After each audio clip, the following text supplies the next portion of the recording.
بسم الله الرحمن الرحيم. ياسين والقرآن الحكيم إنك لمن المرسلين على صراط مستقيم تنزيل العزيز الرحيم لتنذر قوما ما أنذر آباؤهم فهم غافلون لقد حق القول على أكثرهم فهم لا يؤمنون إنا جعلنا في أعناقهم أغلالا فهي إلى الأذقان فهم مقمحون وجعلنا من بين أيديهم سدا ومن خلفهم سدا فأغشيناهم فهم لا يبصرون وسواء عليهم أأنذرتهم أم لم تنذرهم لا يؤمنون إنما تنذر من اتبع الذكر وخشي الرحمن بالغيب فبشره بمغفرة وأجر كريم إنا نحن نحيي الموتى ونكتب ما قدموا وآثارهم وكل شيء أحصيناه في إمام مبين واضرب لهم مثلا أصحاب القرية إذ جاءها المرسلون إذ أرسلنا إليهم 2 فكذبوهما فعززنا بثالث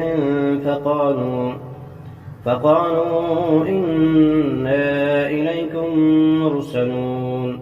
قالوا ما أنتم إلا بشر مثلنا وما أنزل الرحمن من شيء إن أنتم إلا تكذبون قالوا ربنا يعلم إنا إليكم لمرسلون وما علينا إلا البلاغ المبين قالوا إنا تطيرنا بكم لئن لم تنتهوا لنرجمنكم وليمسنكم منا عذاب أليم قالوا طائركم معكم أئن ذكرتم بل أنتم قوم مسرفون وجاء من أقصى المدينة رجل يسعى قال يا قوم اتبعوا المرسلين اتبعوا من لا يسألكم أجرا وهم مهتدون وما لي لا أعبد الذي فطرني وإليه ترجعون أأتخذ من دونه آلهة إن يردني الرحمن بضر لا تغن عني شفاعتهم شيئا ولا ينقذون إني إذا لفي ضلال مبين إني آمنت بربكم فاسمعون قيل ادخل الجنة قال يا ليت قومي يعلمون بما غفر لي ربي وجعلني من المكرمين وما أنزلنا على قومه من بعده من جند من السماء وما كنا منزلين إن كانت إلا صيحة واحدة فإذا هم خامدون يا حسرة على العباد ما يأتيهم من رسول إلا كانوا به يستهزئون ألم يروا كم أهلكنا قبلهم من القرون أنهم إليهم لا يرجعون وإن كل لما جميع لدينا محضرون وآية لهم الأرض الميتة أحييناها وأخرجنا منها حبا فمنه يأكلون وجعلنا فيها جنات من نخيل وأعناب وفجرنا فيها من العيون ليأكلوا من ثمره وما عملته أيديهم أفلا يشكرون سبحان الذي خلق الأزواج كلها مما تنبت الأرض ومن أنفسهم ومما لا يعلمون وآية لهم الليل نسلخ منه النهار فإذا هم مظلمون والشمس تجري لمستقر لها ذلك تقدير العزيز العليم والقمر قدرناه منازل حتى عاد كالعرجون القديم لا الشمس ينبغي لها أن تدرك القمر ولا الليل سابق النهار وكل في فلك يسبحون وآية لهم أنا حملنا ذريتهم في الفلك المشحون وخلقنا لهم من مثله ما يركبون وإن نشأ نغرقهم فلا صريخ لهم ولا هم ينقذون إلا رحمة منا ومتاعا إلى حين وإذا قيل لهم اتقوا ما بين أيديكم وما خلفكم لعلكم ترحمون وما تأتيهم من آية من آيات ربهم إلا كانوا عنها معرضين وإذا قيل لهم أنفقوا مما رزقكم الله قال الذين كفروا للذين آمنوا أنطعم من لم يشاء الله أطعمه إن أنتم إلا في ضلال مبين ويقولون متى هذا الوعد إن كنتم صادقين ما ينظرون إلا صيحة واحدة تأخذهم فهم يخصمون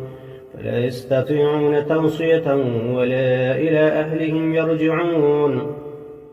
ونفخ في الصور فإذا هم من الأجداث إلى ربهم ينسلون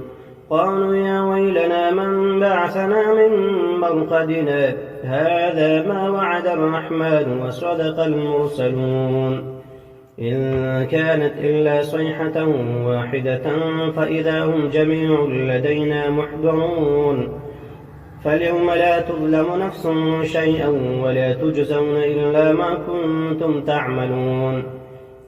إن أصحاب الجنة اليوم في شغل فاكهون هم وأزواجهم في ظلال على الأرائك متكئون لهم فيها فاكهة ولهم ما يدعون سلام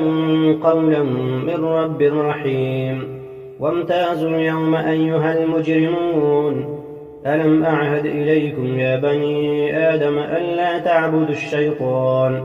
إنه لكم عدو مبين وأن اعبدوني هذا صراط مستقيم ولقد أضل منكم جبلا كثيرا أفلم تكونوا تعقلون هذه جهنم التي كنتم توعدون اصلوها اليوم بما كنتم تكفرون اليوم نختم على أفواههم وتكلمنا أيديهم وتشهد أرجلهم بما كانوا يكسبون ولو نشاء لطمسنا على أعينهم فاستبقوا الصراط فأنى يبصرون ولو نشاء لمسخناهم على مكانتهم فما استطاعوا مضيا ولا يرجعون ومن نعمره ننكسه في الخلق أفلا يعقلون وما علمناه الشعر وما ينبغي له إن هو إلا ذكر وقرآن مبين لينذر من كان حيا ويحق القول على الكافرين أولم يروا أنا خلقنا لهم مما عملت أيدينا أنعاما فهم لها مالكون وذللناها لهم فمنها ركوبهم ومنها يأكلون ولهم فيها منافع ومشارب أفلا يشكرون واتخذوا من دون الله آلهة لعلهم ينصرون لا يستطيعون نصرهم وهم لهم جند محضرون فلا يحزنك قولهم إنا نعلم ما يسرون وما يعلنون أولم ير الإنسان أنا خلقناه من نطفة فإذا هو خصيم مبين وضرب لنا مثلا ونسي خلقه قال من يحيي العظام وهي رميم قل يحييها الذي أنشأها أول مرة وهو بكل خلق عليم الذي جعل لكم من الشجر الأخضر نارا فإذا أنتم منه توقدون أوليس الذي خلق السماوات والأرض بقادر على أن يخلق مثلهم بلى وهو الخلاق العليم إنما أمره إذا أراد شيئا أن يقول له كن فيكون فسبحان الذي بيده ملكوت كل شيء وإليه ترجعون